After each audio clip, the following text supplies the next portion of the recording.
Haleluya. Selamat pagi saudara. Salam sejahtera buat kita semua.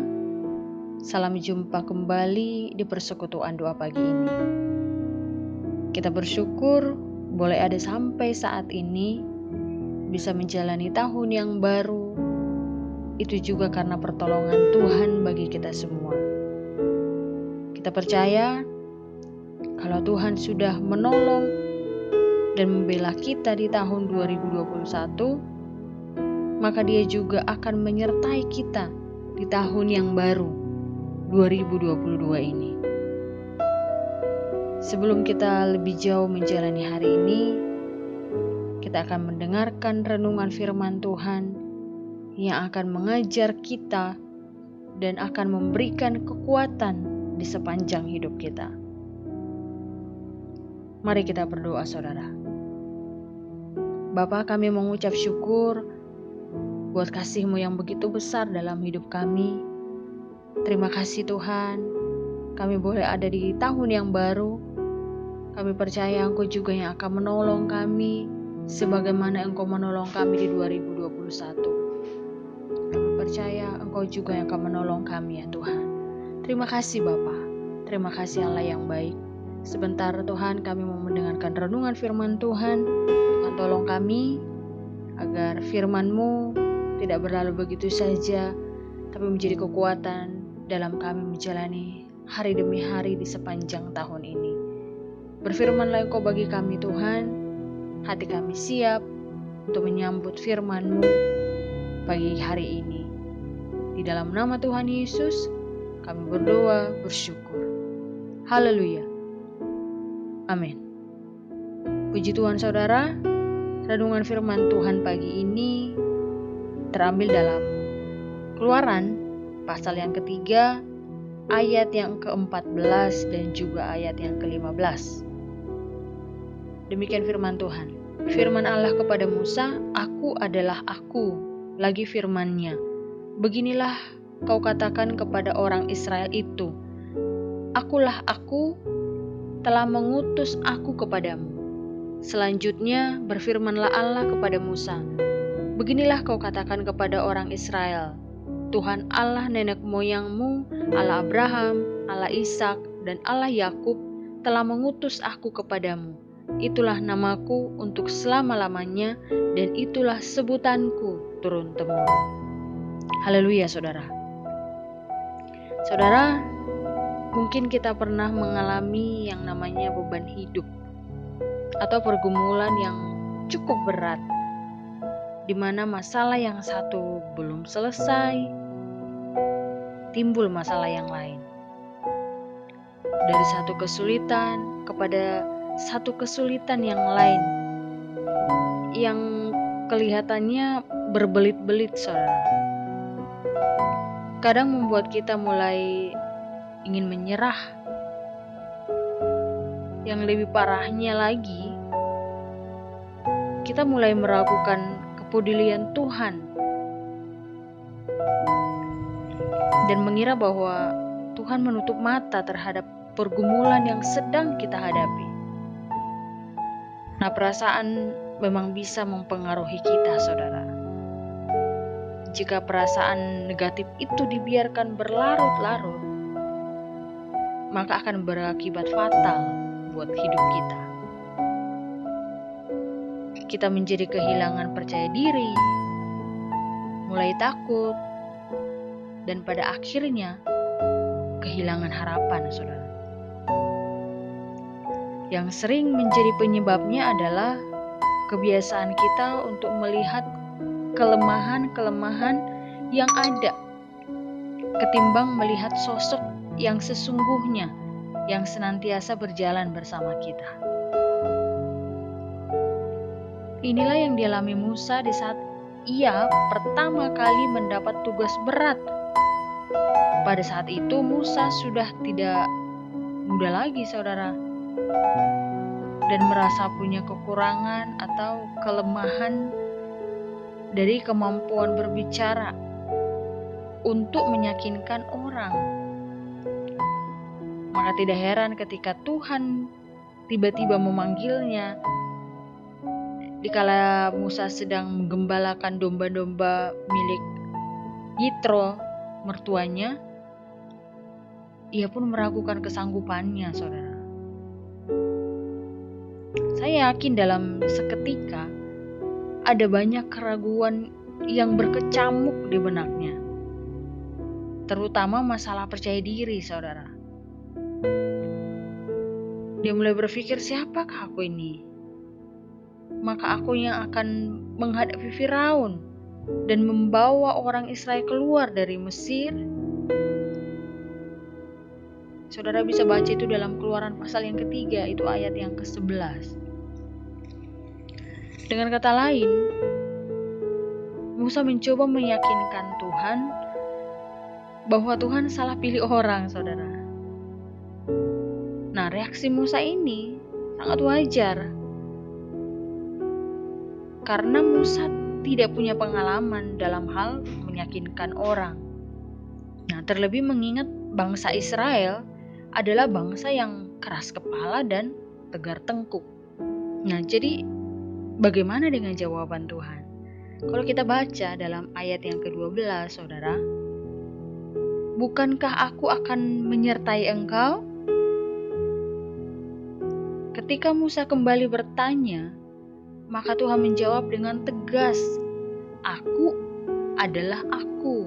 Lagi firman-Nya, beginilah kau katakan kepada orang Israel itu, akulah aku, telah mengutus aku kepadamu.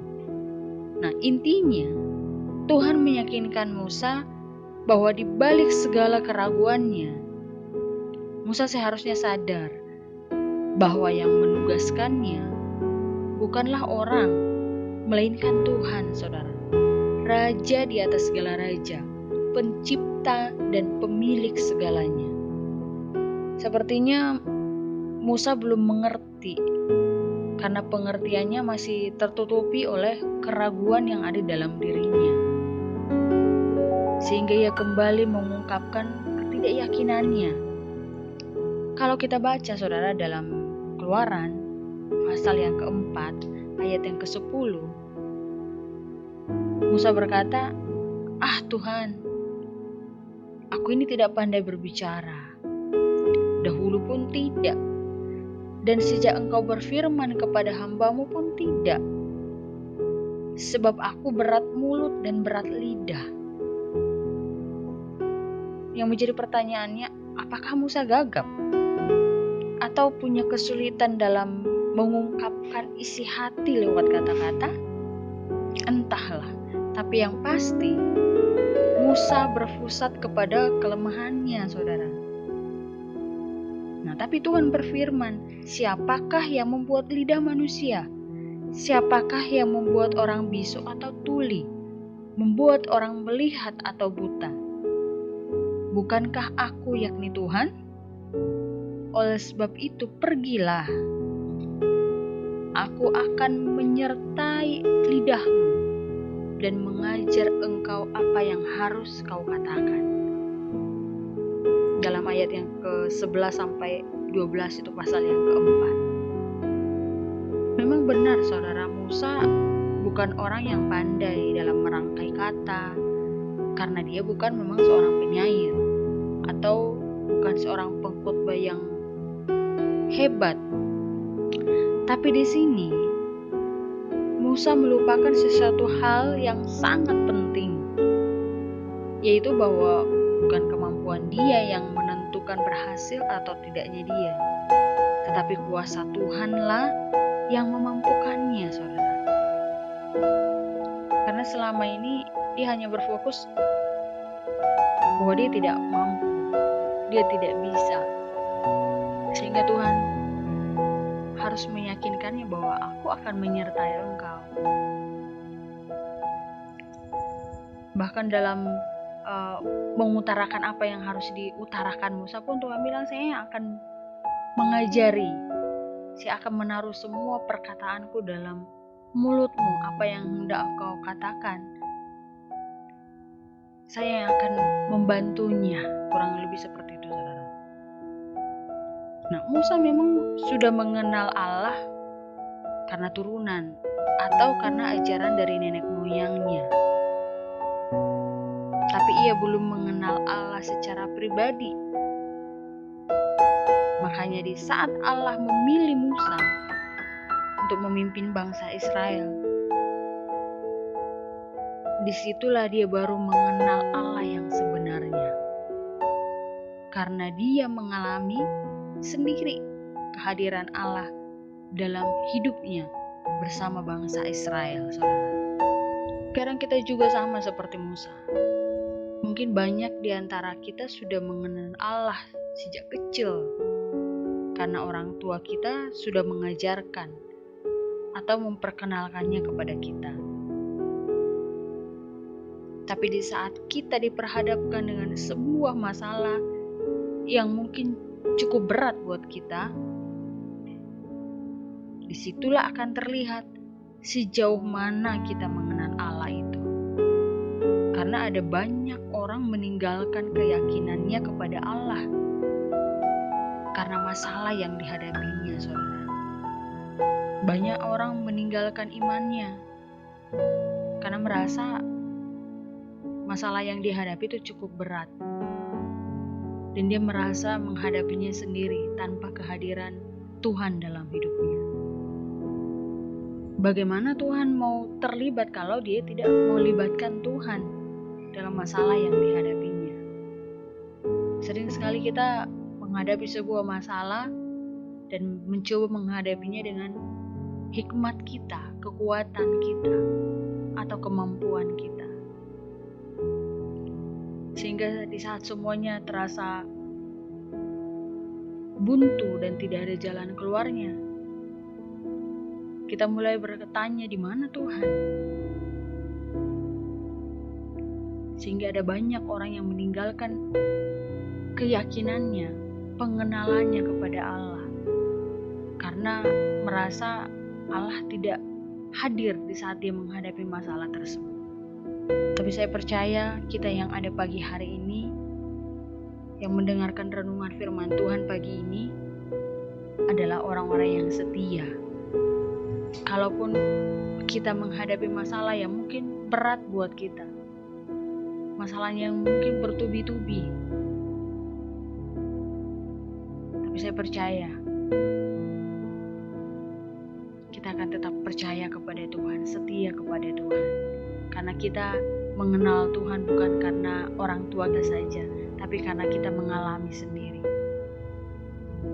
Mengenal Tuhan secara pribadi, maka kita akan kuat. Sekalipun ada banyak goncangan yang melemahkan iman kita. Tapi kalau kita mengenal Allah secara pribadi, karena mengalami sendiri, bukan apa kata orang, maka kita akan kuat. Sampai kapanpun kita tidak akan meninggalkan keyakinan kita, pengenalan kita kepada Allah. Karena buat Musa, memimpin bangsa Israel itu adalah masalah yang besar, saudara. Sehingga dia mulai berpikir tidak mampu. Karena untuk memimpin diri sendiri aja tidak mudah, kan? Apalagi memimpin banyak orang. Makanya buat Musa, memimpin bangsa Israel itu adalah mungkin masalah yang sangat berat. Makanya dia mulai berkata sama Tuhan, apa Tuhan tidak salah memilih saya? Tapi Tuhan mau menunjukkan kuasanya supaya Musa mengenal Allah yang sesungguhnya. Bukan karena dari nenek moyangnya, tapi Musa bisa mengalami sendiri. Sehingga Musa dapat merasakan kehadiran Allah. Dan dia boleh mengenal Allah secara pribadi dalam hidupnya. Allah terkadang memperkenalkan dirinya kepada kita itu lewat banyak hal, saudara. Ada yang lewat penyakit, ada yang lewat masalah. Tapi semua Tuhan lakukan itu karena kasih-Nya kepada kita. Karena kebaikan-Nya kepada kita. Dan saya percaya kita yang ada pada saat ini, kita adalah orang-orang yang tetap percaya kepada Tuhan. Dan kita mengenal Tuhan bukan karena keturunan dari orang tua atau karena kita Kristen dari kecil, karena orang tua kita juga Kristen sehingga kita juga jadi Kristen. Tapi kita boleh mengalami sendiri. Maka kita akan memperoleh kekuatan di saat apapun masalah yang menghadang hidup kita. Tuhan memberkati kita semua. Mari kita berdoa. Terima kasih Tuhan, kami mengucap syukur buat kasih-Mu dalam hidup kami. Terima kasih Engkau boleh memilih kami menjadi orang yang percaya kepada Tuhan. Ini merupakan suatu anugerah yang besar buat hidup kami. Berikan kami terus iman yang teguh, sekalipun kami menghadapi banyak rintangan dalam kami mengiring Tuhan. Biarlah kami boleh tetap berpegang teguh iman kami kepada Tuhan, sehingga kami tetap percaya dan tidak akan meninggalkan keyakinan kami kepada Tuhan. Berkati firman-Mu Tuhan yang sudah kami dengar, sehingga tidak berlalu begitu saja, tapi boleh terus mengajar kami untuk semakin lebih berkenan di hadapan Tuhan. Berkati setiap umat-umat Tuhan, kuatkan umat-umat-Mu Tuhan. Mungkin mereka menghadapi masalah yang cukup berat, kuatkan mereka dan ajar mereka Tuhan untuk senantiasa melibatkan Tuhan dalam hidup mereka, sehingga mereka memperoleh kekuatan dan mereka mendapatkan pertolongan Tuhan dan mereka memperoleh kemenangan demi kemenangan dalam hidup mereka. Kuatkan setiap umat-umat-Mu Tuhan, supaya kami terus percaya kepada Tuhan dan menjadi orang-orang yang tetap setia kepada Tuhan. Terima kasih Bapa. Berkati kami sepanjang hari ini dalam segala aktivitas kami. Tuhanlah kiranya yang menolong kami. Kami percaya pembelaan Tuhan nyata dalam hidup kami. Terpujilah Tuhan. Kami mengucap syukur. Kamu jalani hari ini. Kami peralaskan doa kami di dalam nama Tuhan Yesus Kristus. Haleluya.